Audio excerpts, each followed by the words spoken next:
Ladakh, a part of India known for its tranquil atmosphere, beautiful valleys, and snow-clad peaks.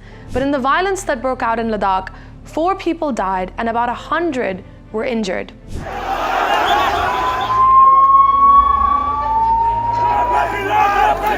After this violence, a well-known activist of Ladakh, Sonam Wangchuk, was arrested. He is now the face of the new movement in Ladakh. But things took a drastic turn as he was arrested under the National Security Act on the 26th of September. But the question remains as to why. On September 26th, security agencies detained Wangchuk and lodged him in Jodhpur prison, Rajasthan.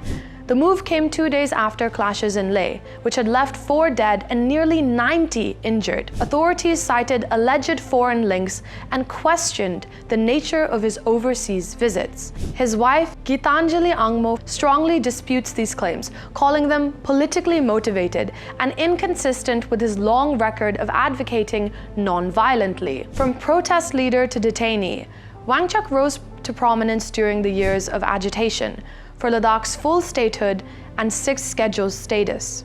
He was widely seen as offering moral weight to demands many in Ladakh had long nurtured but lacked the platform to voice. Among younger protesters, he was viewed as a guiding figure, amongst elders as someone rooted in local identity and calls for autonomy. But now, his role has become polarizing to his supporters. The arrest is a stark escalation, a state asserting that dissent or perceived dissent will not be tolerated to detractors. However, to others, it seems like it's justified due to the claims of external influence. The government's case and the pushback. Police have flagged Wangchuk's suspicious overseas travels, including a past visit to Pakistan and possible connections with a Pakistani intelligence operative implicated in stirring unrest. They allege that some videos circulating during the protests were orchestrated via networks with foreign links. Geetanjali Angmo, for her part, rejects these charges outright. She insists that his foreign trips were part of climate and environmental engagements, not politically subversive ventures. She also staunchly defends the financial integrity of his institutions, saying that HIAL, the Himalayan Institute of Alternative Learning, maintained compliance with FCRA and that funds used were legitimate service payments and local grants, not illicit donations. On the protests themselves, she contends that the demonstration was peaceful until security forces intervened.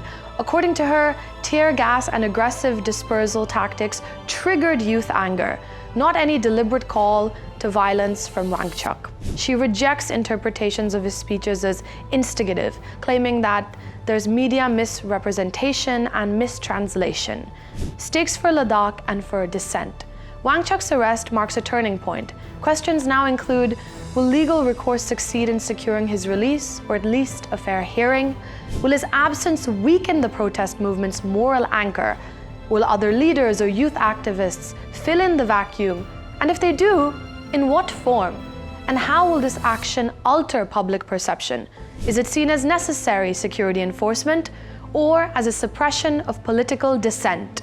The situation in Leh remains fragile. National and regional actors will be watching closely as the judiciary, the streets, and the state navigate this fraught chapter in Ladakh's long quest for voice and self-governance.